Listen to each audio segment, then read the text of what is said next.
Con el permiso de la mesa directiva, agradezco a mi fracción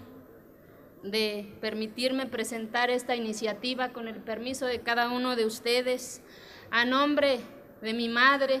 de mi hermana, de las mujeres indígenas de mi estado. Hoy vengo a presentar ante este pleno una reforma al artículo 2 de la Constitución de nuestra Carta Magna. Hoy, tras cumplirse los primeros 6 años de que la Organización de las Naciones Unidas adoptara la Declaración sobre los Derechos de los Pueblos Indígenas, que reafirma la importancia de los principios y enfoques establecidos hace casi un cuarto del siglo en el Convenio 169 de la Organización Internacional del Trabajo, que describe y protege los derechos de los pueblos indígenas y tribales. Las mujeres de los pueblos originarios de México tenemos muy poco que celebrar y mucho por lo cual alzar nuestra palabra en pos de un país más igualitario, que reconozca nuestro derecho al ejercicio pleno de la libertad, de la justicia, del bienestar y de la democracia. Por eso me siento profundamente emocionada de compartir con ustedes una reflexión de la Alta Comisionada para los Derechos Humanos de las Naciones Unidas, Navi Pillay, a quien conocí hace 2 años. Trataré de citar y ser fiel a sus palabras como si fuera ella misma quien la expresa. La Declaración de las Naciones Unidas sobre los Derechos de los Pueblos Indígenas es un instrumento que debe servir de inspirar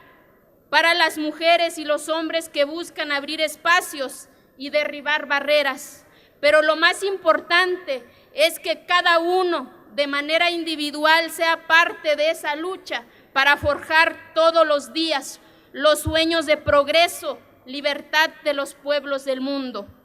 La inspiración y el aliento de esta reflexión vengo a decirles a las mujeres de México que es tiempo de darle un nuevo rostro a la realidad política del mundo indígena, hacer visible un nuevo marco de derechos y dejar atrás ese tufo racista que se esconde en el discurso paternalista del derecho consuetudinario. México reconoce el derecho al sufragio femenino desde 1963. Sin embargo, luego de 60 años de esa histórica conquista de las mujeres indígenas de México, seguimos atrapadas en la historia, atadas al pasado de discriminación y escondidas detrás de un estamento tradicional que nos impide al ejercicio pleno de ese derecho. Con orgullo y dignidad vengo a presentar ante ustedes una iniciativa que busca incorporar al texto constitucional un derecho que les fue negado a las mujeres de los pueblos y comunidades indígenas de este país, y hoy se esconde a discrecionalidad y se concede a discrecionalidad y a cuentagotas, a capricho y a conveniencia de muchas autoridades. El derecho de las mujeres y de todos los ciudadanos a ejercer el voto activo y pasivo en los municipios que se rigen bajo el sistema de usos y costumbres y que muchas veces son abusos y costumbres. La práctica de los usos y costumbres que impiden el ejercicio del voto activo y pasivo no es sino la punta de la pirámide debajo de la cual subyace la permanente y sistemática transgresión de los derechos sociales, económicos, políticos, sociales hacia las mujeres. Resulta insólito y hasta increíble que en pleno 2013 el trabajo comunitario de las mujeres no se reconozca en las comunidades indígenas y por lo tanto no se les permita el derecho al ejercicio de los roles de autoridad. Con ello se hace imposible que se logre ascender en la escala del reconocimiento comunitario y competir para un cargo de elección popular. Todo ello es apenas un marco de referencia respecto a la realidad en la cual viven la mayoría de las mujeres indígenas de este país, donde no se tiene derecho a la tierra, a la herencia, a recibir educación, a ser tratadas con igualdad frente al hombre, a la elección libre de su pareja, ni al trabajo remunerado. En contraste, la mayoría de ellas siguen indefensas frente a la discriminación, al abuso, a la violencia, la enfermedad y la pobreza. No se trata de una lucha en contra de los verdaderos usos y costumbres. Se trata de armonizar el marco legal que concede garantías y obligaciones a todas y a todos los mexicanos de este país,